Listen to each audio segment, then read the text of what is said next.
محمد کی عظمت کو کیا پوچھتے ہو کہ وہ صاحب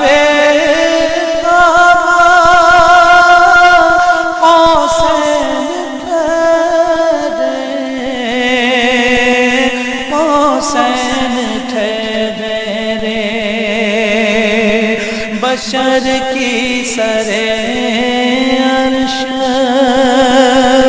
مہمان نوازی یہ عظمت نہیں ہے تو پھر اور کیا ہے؟ ونصلي ونسلم على سيدنا ومولانا محمد رسوله النبي الأمين المكين الحنين الكريم الرؤوف الرحيم. أما بعد فأعوذ بالله من الشيطان الرجيم. بسم الله الرحمن الرحيم. والنجم إذا هوى ما ضل صاحبكم وما غوى وما ينطق عن الهوى إن هو إلا وحي يوحى. صدق اللہ مولانا العظیم.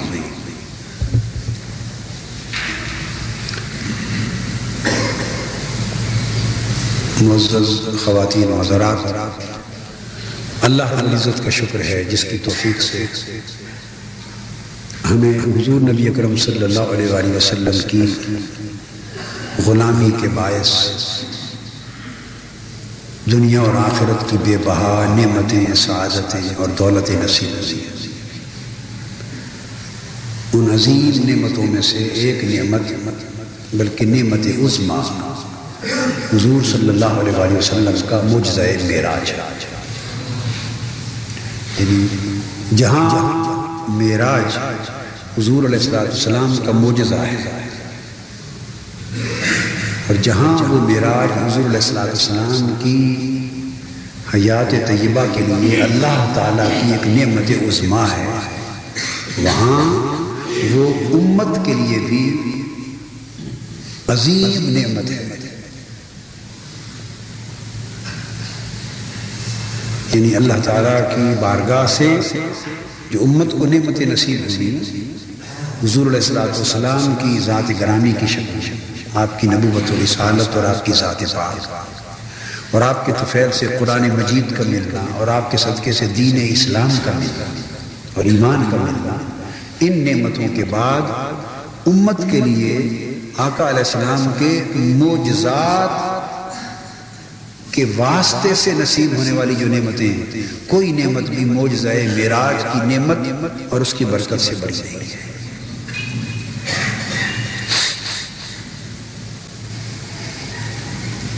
پچھلا جمعۃ المبارک تو میں نہیں تھا، کراچی میں تھا.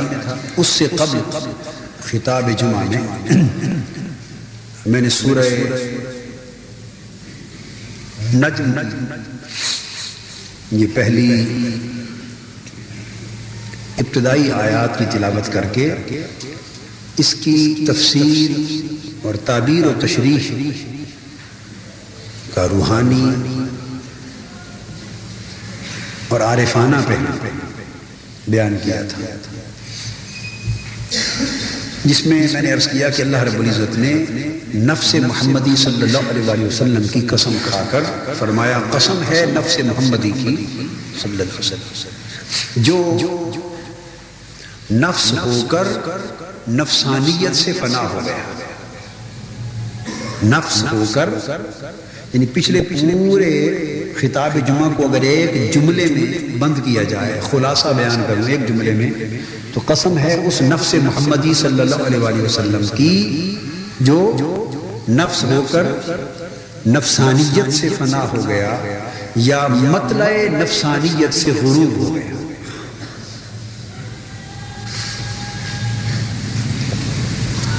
اس کے بعد اللہ رب العزت نے فرمایا، ما ضل صاحبکم وما غوی. چونکہ نفس محمدی صلی اللہ علیہ وآلہ وسلم یعنی یہ گویا نفس محمدی صلی اللہ علیہ وسلم کا معراج، اس میں حضور علیہ السلام کے نفس اقدس کا معراج بیان ہوا۔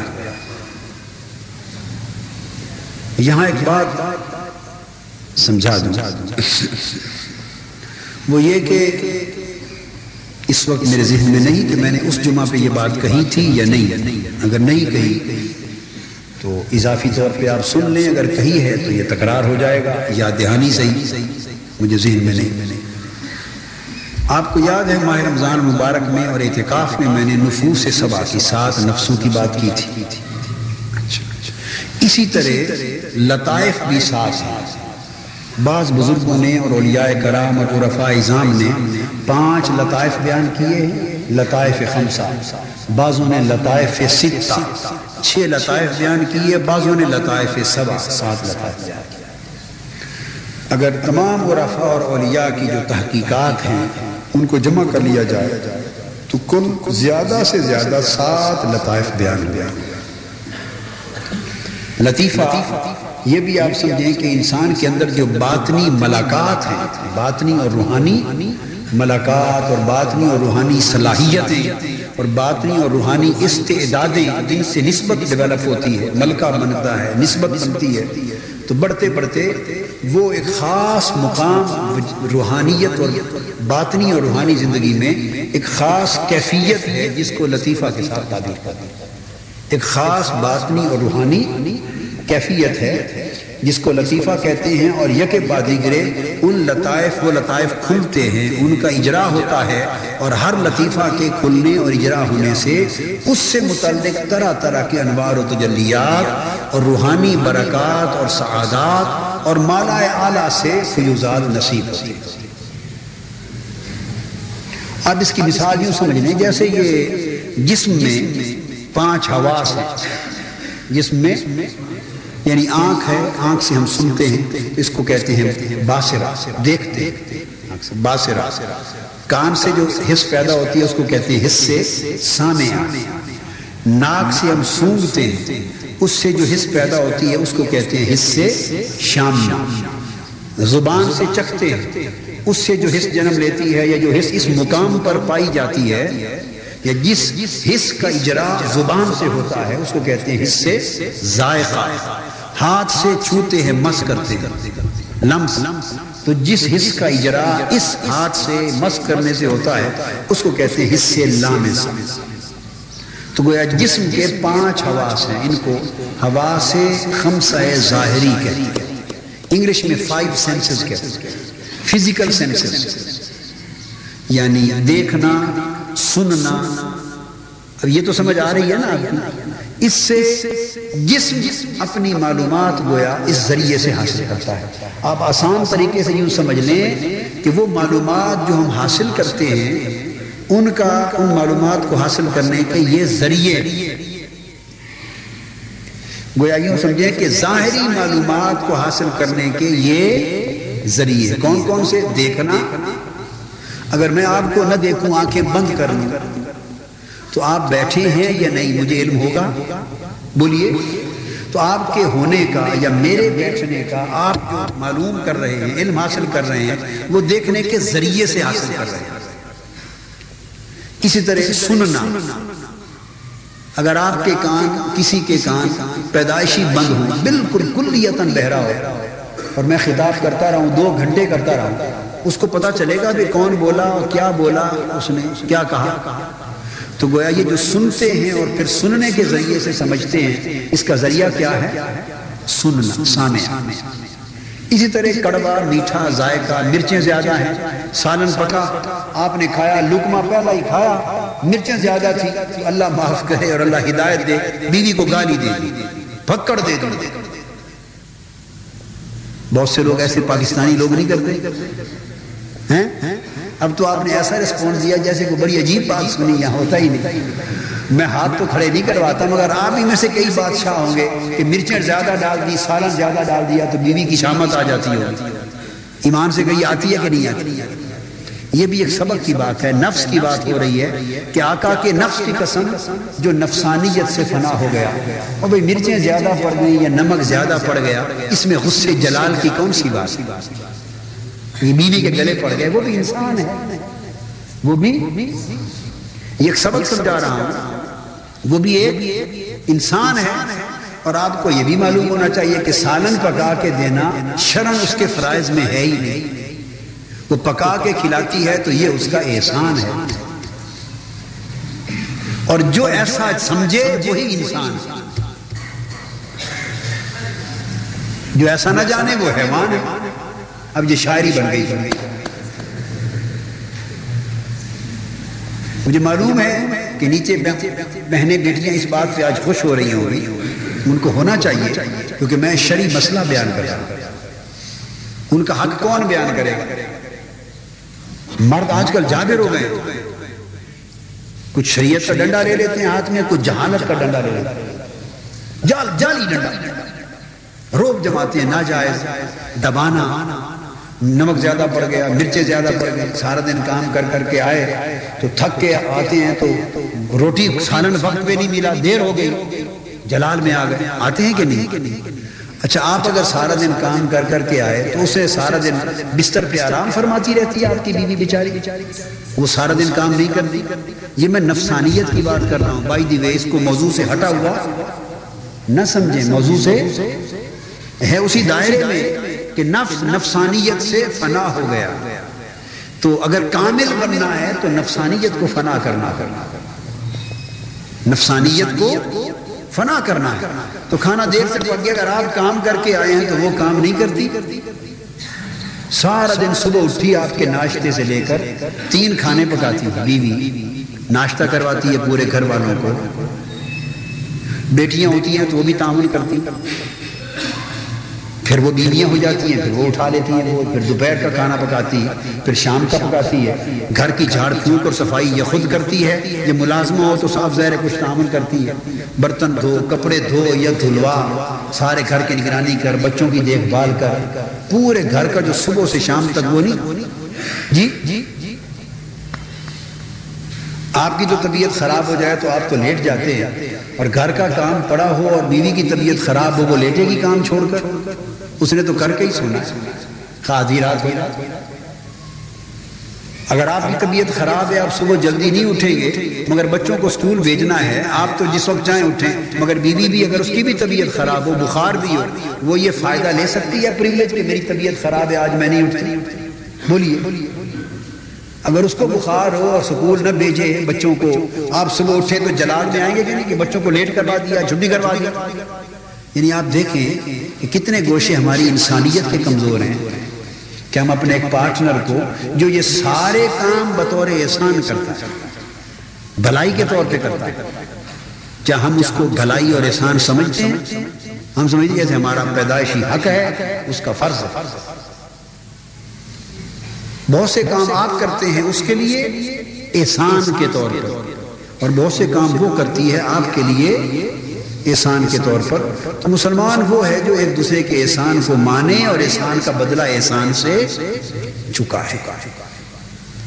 تو یہ نفس کا بڑا امتحان ہوتا ہے، نفس کا بڑا امتحان ہوتا ہے کہ صبر اور ضبط کے ساتھ رہے، صبر اور ضبط کے ساتھ۔ ہاں تو میں یہ عرض کر رہا تھا جیسے لطائف ظاہری ہیں، حواس ظاہری، دیکھنا، سننا، سونگنا، چکھنا، اس کے ذریعے آپ کو معلومات ملتی ہیں کہ یہ کڑوا ہے، میٹھا ہے، آواز سریلی ہے، کرخت ہے، رنگ نیلا ہے، پیلا ہے۔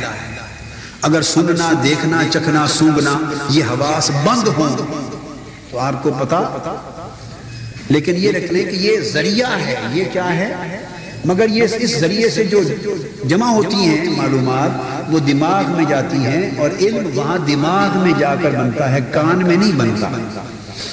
آپ جو سن رہے ہیں، کان سنتا تو ہے مگر سمجھتا نہیں ہے، کیا؟ آنکھ دیکھتی تو ہے مگر جانتی نہیں ہے، پہچانتی نہیں ہے، ناک سونگتا تو ہے مگر خوشبو بدبو کا فیصلہ ناک نہیں کرتا، وہ کون کرتا ہے؟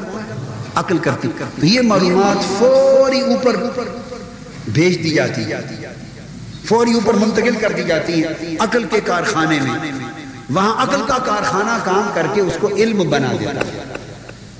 اس کے بھی 5 حواس ہیں، اس کے بھی اطوار ہیں، اسی طرح جیسے آپ نے سمجھا کہ ظاہری معلومات کے لیے یہ جو حواس ہیں یہ ذریعہ بنتے ہیں، آپ یوں سمجھ لیں اسی طرح باطنی حقائق کے ادراک کے لیے جن کو ہم لطائف کہتے ہیں، لطیفہ، وہ ذریعہ بنتے ہیں۔ یعنی سمجھ لیں کہ گویا باطن کا سننا کیا وہ ایک لطیفہ ہے۔ بات میں مثال دے رہا ہوں سمجھانے کے لیے، گویا باطن کا دیکھنا، باطن کا سونگنا، باطن کا چکھنا، وہاں سونگنے چکھنے کی بات نہیں ہوتی۔ باطنی اور ماورائی جو حقائق ہوتے ہیں ان کے ادراک کے لیے، انہیں جاننے کے لیے، انہیں معلوم کرنے کے لیے جو ذرائع روحانی طور پر، باطنی طور پر اللہ پاک نے ودیت کیے ہیں نفس میں، دل میں، روح میں، سر میں، آگے، تو وہ ذرائع لطائف کہلاتے ہیں۔ جب وہ کھلتے ہیں، جیسے آپ کی آنکھ کھلتی ہے تو دیکھتی ہے، جب باطنی لطیفہ کھلتا ہے تو وہ باطنی حقائق کو دیکھتا ہے۔ کان درست ہوتے ہیں تو انسان سنتا ہے، جب باطنی لطیفہ کھلتا ہے تو انسان کو راز کی، مالا اعلیٰ کی باتیں سنائی دیتی ہیں، مالا اعلیٰ کے اسرار اور راز معلوم ہوتے ہیں۔ تو پھر جس کے لطائف کھل جائیں، جاری ہو جائیں، وہ بندہ چلتا تو فرش پر ہے مگر معلومات عرش کی رکھتا ہے، چلتا فرش پر ہے، رہتا پر ہے مگر معلومات، تو وہ فرشی بھی ہوتا ہے اور عرشی بھی ہوتا ہے کہ جسم اس کا یہاں ہوتا ہے اور باطنی لطائف کے ذریعے تعلق اس کا مالا اعلیٰ کے ساتھ قائم ہو جاتا ہے۔ اوپر کے اسرار آتے ہیں، رموز آتے ہیں، انوار و تجلیات آتی ہیں، معارف اور حقائق و دقائق کا ادراک ہوتا ہے۔ اس لیے اسے وہ علم، وہ راز، وہ رمزیں، وہ حقیقتیں، وہ دقائق اور وہ حقائق معلوم ہو جاتے ہیں جو نہ کسی سے سنے ہوتے ہیں، نہ کسی کتاب میں پڑھے ہوتے ہیں، نہ کسی کتاب میں پڑھے ہیں، نہ کسی جگہ سے سنے ہیں۔ تو وہ لوگ کہتے ہیں یہ کہاں سے پڑھا، کہاں سے سنا؟ جواب ملتا ہے کہیں سے نہیں۔ تو اس کا ذریعہ علم کیا ہے؟ وہ ذریعہ علم ظاہر میں نہیں ہوتا، وہ باطن کا کھل چکا ہوتا ہے۔ ذریعہ علم مالا اعلیٰ سے ادراک، اس کو لطائف کہتے ہیں۔ تو لطائف بھی ساتھ ہیں، کتنے؟ ایک کو کہتے ہیں لطیفہ نفس، کیا؟ ایک لطیفہ قلب، دل کا، ایک لطیفہ روح کا، تیسرا لطیفہ سر، کیا؟ سر، چوتھا لطیفہ سر السر، کیا؟ پانچواں لطیفہ خفی، چھٹا اب چھٹا ہو گیا نا، لطیفہ خفی، اور ساتواں لطیفہ اخفا، کیا؟ اخفا۔ کچھ لوگ کیا کرتے ہیں کہ سر و سر نہیں لگاتے اور نفس کو نہیں لگاتے تو 5 ہو جاتے ہیں، کچھ نفس کو شامل کر لیتے ہیں تو 6 ہو جاتے ہیں، کچھ سر و سر کو بھی ملا لیتے ہیں تو 7 ہو جاتے ہیں۔ تو مختلف اولیاء اور عرفاء کا اپنا ایک انداز ہے، تو کل 7 لطائف بنتے ہیں۔ تو حضور صلی اللہ علیہ وسلم کا جو معراج پاک کا سفر تھا، یہ بات آج سمجھ لیں کہ آپ کے 7 لطائف میں سے ہر لطیفہ کی الگ الگ معراج ہے۔ تو معراج مصطفی صلی اللہ علیہ وسلم میں شب معراج اللہ پاک نے آقا علیہ السلام کے جملہ لطائف 7 میں سے ہر لطیفہ کو معراج عطا کیا۔ یہ جو پہلا حصہ آیت ہے وَالنَّجْمِ إِذَا هَوَىٰ، یہ لطیفہ نفس کا معراج، لطیفہ نفس کا معراج ہے۔ اور اس کا معراج لطیفہ نفس کا یہ ہے کہ نفس ہو کر اپنی نفسانیت سے یوں فنا ہو کہ اس کے خصائل کا ظہور مطلع نفسانیت پہ نہ رہے۔ تو پھر کیا ہوتا ہے؟ جب وہ مرتبہ نفسانیت سے فانی ہو جاتا ہے، فنا ہو جاتا ہے، تو نفس اپنے احوال کے ساتھ مرتبہ قلب پر چلا جاتا ہے، ترقی کر کے مرتبہ اوپر درجے میں مرتبہ قلب پر چلا جاتا ہے۔ اب وہ واردات اور وہ کیفیات جو نفس کے نفسانی خصائل کی وجہ سے پیدا ہوتے ہیں، ان کا خاتمہ ہو جاتا ہے، ان کا خاتمہ ہو جاتا ہے۔ اور جو اعلیٰ انوار و تجلیات اور جو اعلیٰ نزول برکات قلب پر ہوتا ہے، اور جو اعلیٰ الہامات دل میں ہوتے ہیں، کیا؟ جو دل میں الہامات ہوتے ہیں اور قلب پر جو واردات ہوتی ہیں، اور جو اعلیٰ نورانی کیفیات کا ورود دل پر ہوتا ہے، جب نفس دل کا مرتبہ حاصل کر لیتا ہے تو نفس کا حال وہ ہو جاتا ہے جو قلب یعنی دل کا ہوتا ہے۔ تو گویا نفس میں الہامات آنے شروع ہو جاتے ہیں۔ کیا الہامات آنے شروع ہو جاتے ہیں، نفس پر روحانی واردات ہونے لگتی ہیں، نفس پر مالا اعلیٰ کے انوار و تجلیات کا نزول ہونے لگتا ہے۔ اور اس کو قرآن مجید نے تصدیق کی، اس بات کیا قرآن مجید نے تصدیق کی۔ نفس کی قسم کھائی قرآن نے نفس کی اور کہا الہمہا فجورہا و تقواہا، ہم نے اس نفس کے اندر بری باتوں کا بھی الہام رکھا۔ اگر نفس کے حال پر رہے اور نفسانیت سے فنا نہ ہو تو فجور کا الہام ہوگا، بری چیزوں کا اس میں سے ظہور ہوگا اور صدور ہوگا۔ اور اگر نفس اپنی نفسانیت سے فنا ہو گیا اور مطلع نفسانیت سے غروب ہو گیا اور مرتبہ قلب میں بدل گیا تو قرآن کہتا ہے وَتَقْوَاهَا، اس میں سے تقویٰ کا الہام بھی ہوتا ہے۔ تو رہتا نفس ہے مگر پاکیزہ تقویٰ کے الہام ہونے لگ جاتے ہیں، نورانی الہام ہوتے ہیں، تقویٰ کے الہام ہوتے ہیں، طہارت کے الہام ہوتے ہیں۔ تو گویا نفس کی وہ کیفیت ہو جاتی ہے جو اہل اللہ کے دل کی ہوتی ہے۔ کتنا زمین آسمان کا فرق ہے، کیا کتنا زمین و آسمان کا فرق ہے۔ تو فرمایا ما ضل صاحبکم وما غوا، اب فرمایا اللہ پاک نے کہ تمہارے صاحب، تمہارے رہبر، تمہارے محبوب محمد مصطفیٰ صلی اللہ علیہ وسلم وہ گمراہی سے محفوظ رہے اور نہ بھٹکے نہ بہکے۔ بولیے نہ بھٹکے نہ بہکے، یعنی بھٹکنے سے ہمیشہ ہمیشہ کے لیے محفوظ ہو گئے۔ کیوں؟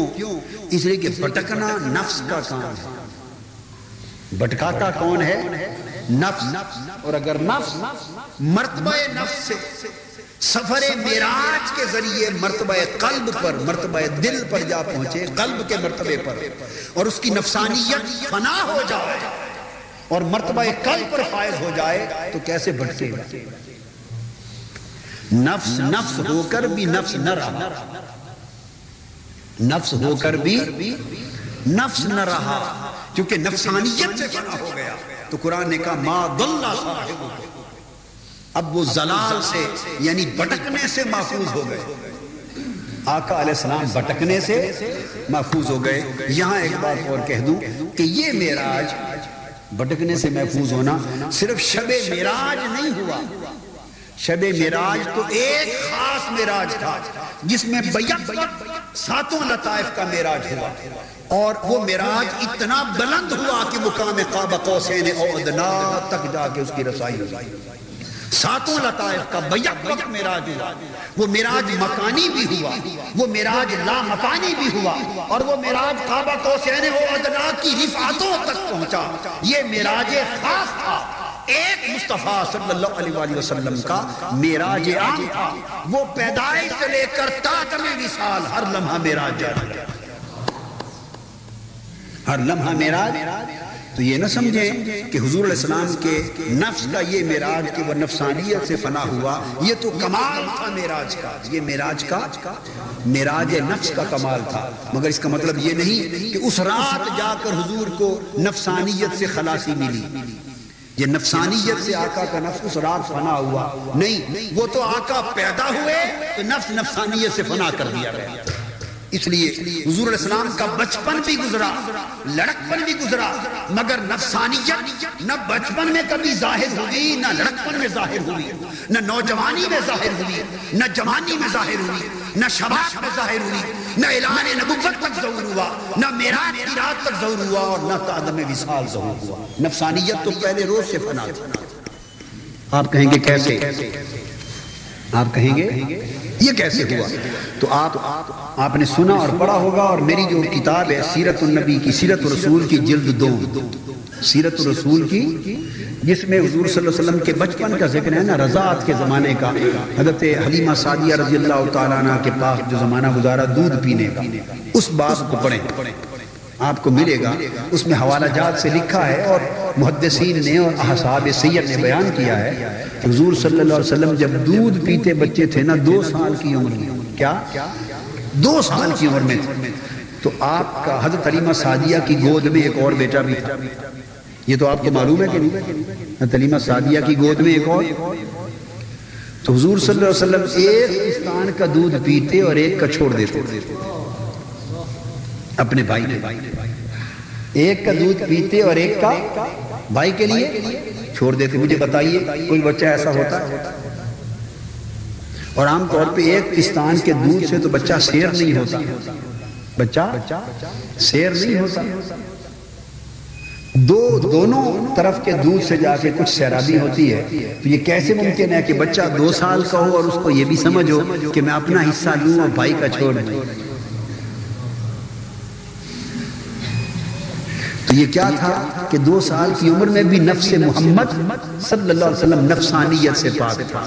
نفسانیت اثر ڈالتی ہے خود غرضی کا، خود غرضی، حرص، لالچ، اپنی طلب اور اپنی ضرورت پہ زیادہ زور رہنا. اسی سے خود غرضی پیدا ہوتی ہے نا کہ اپنا ہی دھیان رہے اور دوسرے کا دھیان نہ رہے. اپنا ہی دھیان رہے، دوسرے کی پرواہ، یہ خود غرضی ہے. تو آقا علیہ السلام 2 برس کی عمر میں بھائی کے لیے پستان دودھ کا حصہ چھوڑتے ہیں. تو مطلب ہے کہ 2 برس کی عمر میں بھی نفس مصطفیٰ نفسانیت سے پاک تھا، نفسانیت فنا تھی. اسی طرح لڑکپن بھی گزرا اور پوری عمر مبارک گزری. تو آقا علیہ السلام قربانیاں دیتے رہے، عدل فرماتے رہے، لہو و لعب کی مجلسوں سے بچتے رہے. پوری سوسائٹی میں خرابیاں ہوتی، برائیاں تھیں، گناہوں سے آلودہ معاشرہ تھا. لہو و لعب کا، رقص و سرود کا، ترنم تغنم کا، گانے کا، ناچ گانے کا، گندگی کا، شراب شرانے کا معاشرہ تھا. لیکن آقا علیہ السلام کی 40 برس کی جوانی گزر گئی اور کوئی ایک آلودگی بھی دامن مصطفیٰ کو چھو نہ سکی. بت پرستی ہوتی تھی، ہر طرف خرابی تھی، ہر طرف. نبوت کا اعلان کو 40 عمر مبارک میں جا کے ہوا. وحی الہی کو 40 برس کی عمر مبارک میں اتری. 40 برس سے پہلے چلو کوئی کہے کہ شعوری زندگی میں آقا علیہ السلام کو فطری شعور سے سمجھ تھی کہ یہ برائیاں ہیں. لیکن ایک دور بچپن لڑکپن کا وہ بھی ہوتا ہے جب وہ فطری طور پہ بھی شعور بالغ نہیں ہوتا. تب کون بتاتا تھا؟ رشتہ دار جا رہے ہیں، چچا جا رہے ہیں، اعزا اقارب جا رہے ہیں، پورے محلے کے جا رہے ہیں، بنو ہاشم کے بچے جا رہے ہیں، اپنے ماں باپ کے ساتھ بت خانوں میں ہر کوئی جا رہا ہے مگر مصطفیٰ نہیں جا رہا. ایک معصوم نوجوان ہے، ہر کوئی بت خانے کو بھاگا جا رہا ہے، یہ نہیں جا رہا. ہر کوئی شراب خانے جا رہا ہے، یہ نہیں جا رہا. ہر کوئی معاشرے کی بے حیائی کی اور غیر اخلاقی آلودگیوں میں ملوث ہو رہا ہے، یہ دامن ملوث نہیں ہو رہا. اس وقت کون بچاتا تھا؟ تو معلوم کہ نفس مصطفیٰ بچپن سے ہی نفسانیت سے فنا تھا. وہ چیزیں جو ادھر لے جانے کا باعث بنتی ہیں وہ فنا ہو گئی. تو حضور کا ایک معراج تو بچپن سے ہو گیا. کیا بچپن سے ہو گیا. اور وہ جو بچپن میں آپ کا سینہ مبارک چیرا گیا، شق صدر ہوا اور کوئی چیز قلب اثر کو چیر کے نکال کے پھینکی گئی، پھر سی دیا گیا، وہ کیا تھا؟ وہ اسی صلاحیت کو پیدا کرنے کے لیے تھا جس معراج کے سفر کا آغاز ہو رہا. تو مقصد بات کا یہ ہوا کہ یہ ایک معراج وہ ہے معراج عام جو پوری عمر مبارک میں جاری رہا. اور قرآن مجید نے کہا وَلَلْآخِرَةُ خَيْرٌ لَكَ مِنَ الْأُولَىٰ. میرے حبیب مکرم صلی اللہ علیہ وسلم، آپ کی زندگی کی ہر بات کی گھڑی پہلی گھڑی سے بہتر ہے. ہر بات کی گھڑی پہلی گھڑی سے. تو گویا جو بات میں گھڑی آئی، جو لمحہ، جو منٹ آقا کی حیات طیبہ کا بعد میں آیا، وہ پچھلی منٹ اور پچھلی گھڑی کے لیے معراج. تو گویا ایک معراج حضور کا ہر لمحہ جو اوپر چلا گیا آپ کا مقام وہ معراج ہے. اوپر گیا معراج ہے، اوپر گیا معراج ہے. اس لیے رسول اللہ صلی اللہ علیہ وسلم فرماتے ہیں کہ میں اپنی وہ ایک قلب کے اوپر ایک پردہ اور ایک گرد سی پاتا ہوں اور اسے دور کرتا ہوں، اور میں لمحہ بلمحہ ہر روز 70 مرتبہ یا 100 مرتبہ استغفار پڑھتا ہوں. وہ کیا کیفیت تھی؟ ہر لمحہ جو معراج ہو رہا تھا، ہر لمحہ اس مقام سے یہاں پر، پھر یہاں پر، پھر یہاں پر لمحہ بلمحہ جو معراج ہو رہا تھا تو اگلے لمحے جب اوپر کے درجے پر پہنچتے تو مڑ کے اپنی پچھلی حالت کو دیکھتے تو اپنی موجودہ حالت کے مقابلے میں کم پاتے، اس کا بوجھ قلب اثر پر آتا تو اس کے لیے استغفار کرتے، پچھلے کا بوجھ اتر جاتا اور اگلے کے سفر کے لیے استغفار سواری بن جاتا۔ وہی استغفار اور توبہ پچھلا بوجھ اتارنے کا باعث بن جاتا، اگلا سفر طے کرنے کے لیے سواری بن جاتی۔ تو 100 مرتبہ استغفار ہوتا ہر روز۔ معاذ اللہ کوئی گناہ نہ تھے، وہ تو معصوم تھے۔ استغفار جو کرتے 100 بار توبہ کرتے تو گناہ تو نہیں تھے، آقا علیہ السلام تو معصوم تھے۔ تو حضور کی توبہ تو حضور کی سواری معراج تھی۔ بلکہ میں آپ کو سمجھانے کے لیے یہ کہہ دوں تو یہ درست ہے کہ توبہ اور استغفار حضور کے معراج کا براق تھا، ہر روز کے معراج کا براق اور رف تھا۔ توبہ اور استغفار کی سواری پر سوار ہو کر ہر روز حضور منزلیں طے فرماتے تھے۔ تو ایک معراج تو وہ تھا جو ہر روز ہوتا، ہر لمحہ ہوتا اور پوری حیات مبارک میں۔ یہ معراج خاص تھا جس ایک رات میں 7 لطائف کو بڑے اونچے مقام تک پہنچا دیا۔ اس لیے فرمایا چونکہ نفسانیت سے نفس فنا ہو گیا، اس لیے حضور وقوف مع النفس کے باوجود، یعنی نفس کی رکھنے کے باوجود بھٹکنے سے محفوظ رہے اور کبھی بھی بھٹک نہ سکے، نہ بچپن جوانی تک، نہ بچپن سے جوانی تک اور نہ جوانی سے حیات مبارک کے آخری لمحوں تک محفوظ رہے۔ وما غوا، غوا کہتے ہیں بہکنا، پھسلنا۔ اب دونوں میں فرق، بھٹکنا اور بہکنا کیا ہے؟ بہکنا دل سے ہوتا ہے، بہکاوا دل سے جنم لیتا ہے۔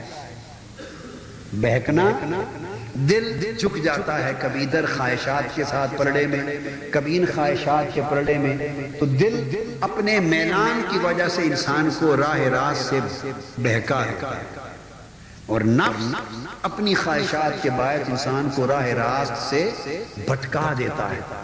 بھٹکنا زیادہ سیریس کیس ہوتا ہے اور بہکنا کمپیریٹیولی لیسر ہے۔ تو اللہ پاک نے فرمایا کہ نہ نفس بھٹکا سکا اور نہ قلب بہکا سکا، اس لیے کہ وقوف مع القلب تھا۔ نفس کے ہوتے ہوئے بھٹک اس لیے نہ سکے کہ نفس ہو کر مرتبہ قلب تک معراج پا گیا، اور قلب رکھتے ہوئے بہک نہ سکے ما غوا، اس لیے کہ قلب ہو کر مرتبہ روح پر فائز ہو گیا۔ جب نفس نے ترقی کی اور معراج کے ذریعے مرتبہ قلب پر جا پہنچا تو اسی وقت قلب نے بھی تو ترقی کی یا نہیں کی؟ جی تو قلب نے ترقی کی تو اپنے سے اوپر کے رتبے میں، اور وہ رتبہ روح تھا۔ قلب ترقی کر کے مرتبہ روح پر جا پہنچا۔ لہذا جو قلب کی واردات تھی، قلب کی دل کی جو واردات اور کیفیات تھی، وہ نفس مصطفیٰ کو منتقل ہو گئی، قلب مصطفیٰ کی۔ ورنہ تو اولیاء کا بھی یہ پروسیس ہوتا ہے، یہ معراج اولیاء کی ہر ولی کی روحانی زندگی میں ہوتا ہے، مگر اس کے مرتبے کے مطابق، یعنی اس کے قلب کی واردات ہر ولی کے جب وہ ترقی کرتا ہے تو اس کے قلب کی واردات اس کے نفس کو مل جاتی ہے، اور جب قلب ترقی کرتا ہے لطیفہ قلب تو پھر اس کی روح کی واردات جو مالا اعلیٰ سے جڑی ہوئی ہوتی ہے۔ روح کا جو آسمان ہے، بولیے روح کا، روح ایک آسمان سمجھے، روح کے آسمان کا جو آخری کنارہ وہ مالا اعلیٰ سے جڑا ہوا ہے، یعنی ہم سمجھیں اگر یہ روح کا آسمان ہے تو اس کا جو آخری کنارہ ہے یہ مالا اعلیٰ کے ساتھ اس طرح جڑا ہوا ہے۔ تو مالا اعلیٰ کے راز اس آسمان روح کے ذریعے اتر کے دل میں آ کے گرتے ہیں۔ جیسے ایک چھت ہو نا، چھت کمرے کی، اس کے اوپر پانی ہو اور چھت میں سوراخ ہو، تو اوپر پانی بارش کا جمع ہو جائے تو پھر سوراخوں سے پانی ٹپک ٹپک کر نیچے آتا ہے نا۔ جی اس طرح سمجھیں روح کی چھت سے مالا اعلیٰ کے راز ٹپک ٹپک کر نیچے حجرہ قلب میں آتے ہیں، کمرہ دل میں آتے ہیں۔ کیا کہا میں نے؟ مالا اعلیٰ کا پانی اللہ کے رازوں کا پانی، معارف کا پانی، معرفت کے رازوں کا پانی، حقائق کا پانی، دقائق کا پانی مالا اعلیٰ کا، وہ جو روح کی چھت کے اوپر، روح کے آسمان کے اوپر ہوتا ہے، وہ روح کی چھت سے، آسمان روح کی چھت سے ٹپک ٹپک کر دل کے کمرے میں آتا ہے، قطرے ٹپکتے ہیں، اور مالا اعلیٰ کے راز یوں دل میں آتے ہیں، دل پہ نفس کو منتقل کرتا ہے، اور وہ پھر زبان پر آتے ہیں، وہ زبان پر آتے ہیں، اور جب عارف اور اللہ کا محبوب اور دوست اور عارف بندہ جب بولتا ہے، وہ راز اگلتا ہے جو دنیا کے ذریعے سے معلوم نہیں ہوتے۔ تو لوگ سمجھتے ہیں یہ کہاں سے بولتا ہے، اب وہ کہاں یہاں ہو تو پتہ چلے، وہ کہاں تو وہاں ہوتا ہے۔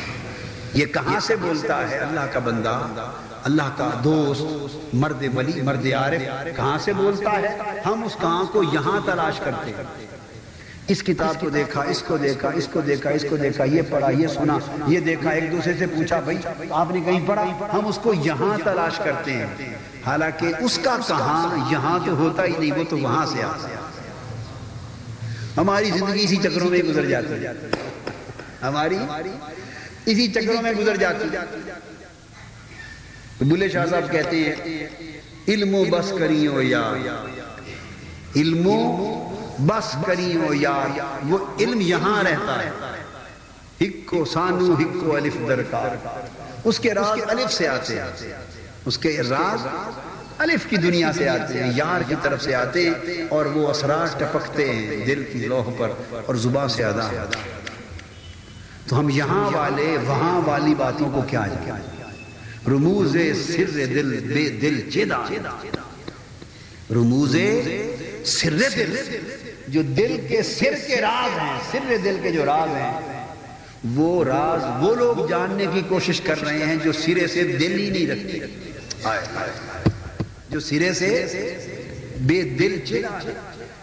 راز دل کا سر تھا، دل کا راز تھا، اور راز کے راز تھے، دل کے راز کے راز تھے، اور ان کو جاننے کی کوشش وہ لوگ کر رہے ہیں جو سرے سے دل ہی نہیں رکھتے۔ تو فرمایا ما ضل صاحبکم وما غوی، تو وقوف مع القلب کے باوجود نہ بہکے، اس لیے کہ قلب جب مرتبہ روح پر فائز ہو گیا تو جو قلب کے میلانات تھے ان سے حضور پاک ہو گئے، قلب کے میلانات سے حضور پاک ہو گئے۔ ہم ناداں اپنے اوپر آقا علیہ السلام کو پرکھتے اور تولتے پھرتے، کتنی بدبختی ہے، کتنی، ارے ناداں انسان تو جو شخص اللہ کا دوست ہو جائے، ولی ہو جائے، اور ایک عام مرد عارف ہو، آپ تو اپنے احوال اس کے احوال پر اور اس کے احوال اپنے احوال پہ پرکھ، اس کے احوال زمین و آسمان کا فرق ہو جاتا ہے، اور تم پھر احوال و کیفیات مصطفیٰ کو پرکھو، تو اس سے بڑا پاگل پن اور کیا ہے؟ جو اللہ کا ایک عام ولی اور دوست ہو جائے نا، اور جس کے لطائف کا معراج ہو، تو وہ عام انسان اور ولی ولایت اور معرفت میں چلا جائے، آپ تو اس کے احوال میں جو تبدیلی آتی ہے اس کا اندازہ نہیں کر سکتے، اس کا اندازہ۔ اب ہم مغالطہ کیوں لگتا ہے؟ مغالطہ اسی جسم سے لگتا ہے کہ اس کی بھی ٹوپی ہے، اس کے بھی بال ہیں، اس کی بھی دو آنکھیں ہیں، اس کا بھی ناک ہے، منہ ہے، اس کا بھی جسم ہے، اس کے بھی کپڑے ہیں، یہ بھی کھاتا پیتا ہے، اس کی بھی شادی بیاہ ہے، اس کے بھی بچے ہیں، یہ بھی روتا دھوتا ہے، زخمی ہوتا ہے، بیمار ہوتا ہے، اسپتال جاتا ہے، میں بھی یہ کرتا ہوں، یہ بھی کاروبار کرتا ہے، کماتا ہے، اللہ یہی چلتا پھرتا ہے۔ یہی یہاں والے اسی یہاں میں گم ہو جاتے ہیں، اور انہیں یہ خبر نہیں ہوتی کہ تم نے اس کے یہاں کو تو دیکھا مگر اس کے اندر ایک وہاں بھی ہے۔ ہائے ہائے ہائے، میں اس سے زیادہ کیا کہوں کہ تم نادانو، تم نے اس اللہ کے دوست کے دو جہاں ہیں۔ کیا؟ اللہ کے دوست کے دو جہاں ہیں، ایک جہاں یہاں ہے اور ایک جہاں وہاں ہے۔ وہاں اندر ہے جو دکھائی نہیں دیتا، یہاں باہر ہے جو دکھائی دیتا ہے، تو جو دکھائی دیتا ہے وہ یہاں ہے، تم اسے یہاں کے عالم میں تو دیکھ رہے ہو، مگر تمہیں کیا خبر کہ یہاں کے پردے میں جو وہاں پنہا ہے اس کا عالم کیا ہے۔ جب خدا کے ایک عام دوست کے وہاں کے عالم کو جانا نہیں جا سکتا تو پھر وہ جو مصطفیٰ کی وہاں ہوگی صلی اللہ علیہ وسلم، جو آقا علیہ السلام کے لطائف کا معراج ہوگا اور آپ کے احوال و کیفیات کا ارتقاء ہوگا، اس کا اس کائنات میں کون ہے جو ادراک کر سکے؟ حضرت باجری یہ معراج تھی حضور صلی اللہ علیہ وسلم کی، اور پھر جو مقام روح تھا اس کو ترقی ہوئی، وہ مقام سر پر جا پہنچا، مقام سر پر جا پہنچا، اور مقام سر مصطفیٰ سر و سر پر جا پہنچا، اور سر و سر مصطفیٰ مقام خفی مصطفیٰ پہ جا پہنچا، اور خفی مصطفیٰ مقام اخفائے مصطفیٰ پر جا پہنچا۔ وہ جو اخفائے مصطفیٰ تھا اس کو رب ذوالجلال نے او ادنا کہہ کے بیان کر دیا کہ اس سے بھی قریب تر، اور اس کو ایکسپلین نہیں کیا کہ نہ تمہاری سمجھ میں آ سکے نہ الفاظ میں بیان کر سکے۔ اخفائے مصطفیٰ کے معراج کے آخری مرحلے تک حدیں بیان ہوئی۔ فرمایا علمہ شدید القویٰ ذو مرۃ فاستویٰ وہو بالافق الاعلی، وہ افق اعلیٰ آخری کنارے پر تھا، عالم مکان کے آخری، دیکھا نا یہاں کنارہ آیا، درجے بلند ہوتے چلے گئے۔ حضور کے لطائف، آپ کا جسم اقدس، آپ کا نفس مبارک، عقل مبارک، قلب مبارک، سر مبارک، حتیٰ کہ سر و سر، خفی اور اخفا، ہر لطیفہ اپنے اپنے مقام پر معراج حاصل کرتا چلا گیا، حتیٰ کہ عالم مقام کا آخری کنارہ آ گیا، افق اعلیٰ آ گیا، عرش معلیٰ آ گیا، سدرۃ المنتہیٰ آ گیا، عالم انوار رک گئے، عالم تجلیات رک گئی، مکانی حقیقتیں رک گئی، مکانی دقائق رک گئے، سب کچھ نیچے رہ گیا، حتیٰ کہ سارے عالم انوار کا اعلیٰ ترین اور کبھی ترین فرد جس کا نام جبرائیل ہے وہ بھی رک گیا۔ حضور نے فرمایا جبرائیل آگے چل، فرمایا خدا کے سوا ہر شے جہاں تک ہے وہاں کوئی نہیں جا سکتا۔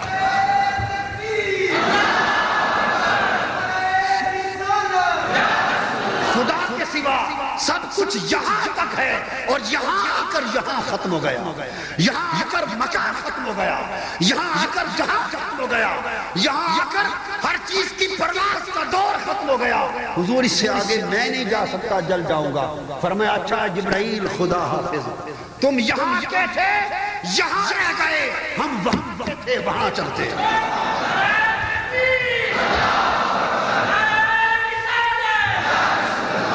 تم یہاں کے تھے یہاں رہ گئے، کوئی زمین تک تھا، کوئی مکان کے آخری کنارے کا تک تھا، یہاں کے تھے یہاں رہ گئے، ہم ہائے ہائے ہائے ہم وہاں کے تھے ہم وہاں چلتے ہیں۔ تو اس راستہ چلا کہ یہ جو حضور یہاں رہتے تھے وہ تو ہماری خاطر رہتے تھے، وہ یہاں کے تو تھے ہی نہیں، وہ وہاں کے تھے، جہاں کے تھے وہاں چلے گئے، یہاں والے وہیں نیچے رہ گئے۔ پھر براق بھی نہیں گیا، رف رف گیا، پھر رف رف بھی رہ گیا، پھر کوئی نہ آگے گیا، سب یہاں والے یہاں رہ گئے۔ پھر وہاں فقط کوئی اور نہ تھا، خدا تھا، مصطفیٰ تھا، نہ کوئی زمان تھا نہ کوئی مکان تھا۔ پھر قاب قوسین تھا، پھر دنا تھا، پھر تدلا تھا۔ اب دنا کی حقیقت کیا ہے؟ ساری زندگی بیان کرتے رہے، خدا کی عزت کی قسم حقیقت بیان نہیں ہو سکتی، وہ سمجھ میں آئے تو کوئی بیان، یہ تو ادراکات ہیں، اندازے ہیں، تخمینے۔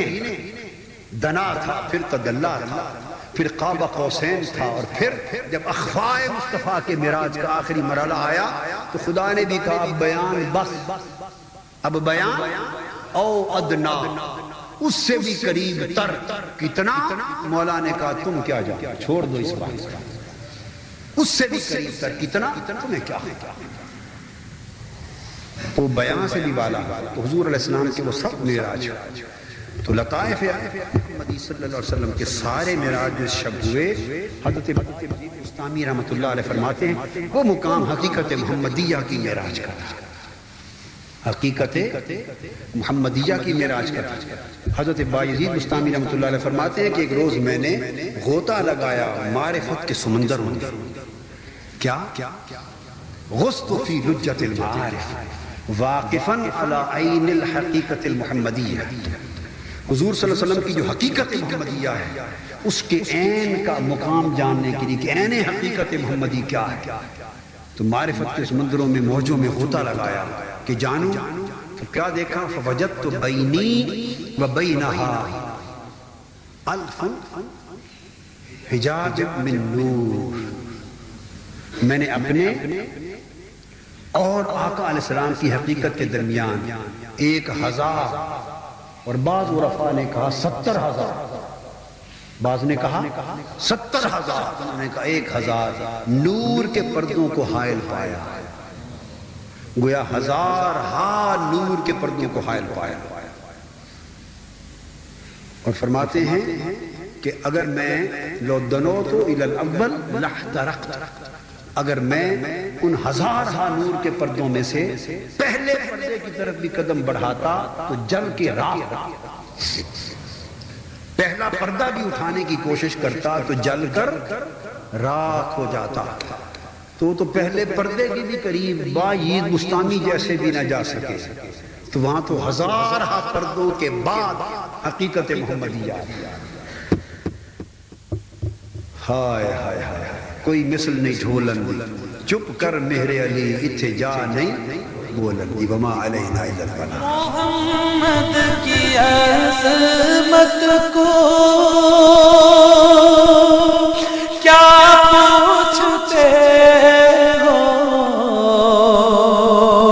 کہ وہ صاحب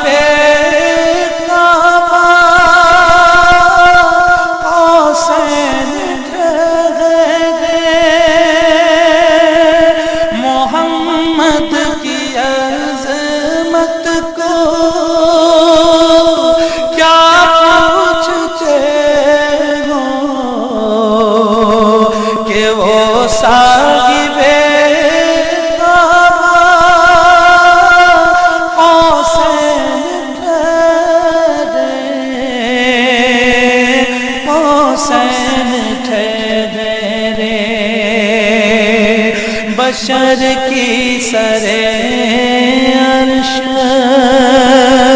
مہمان نوازی،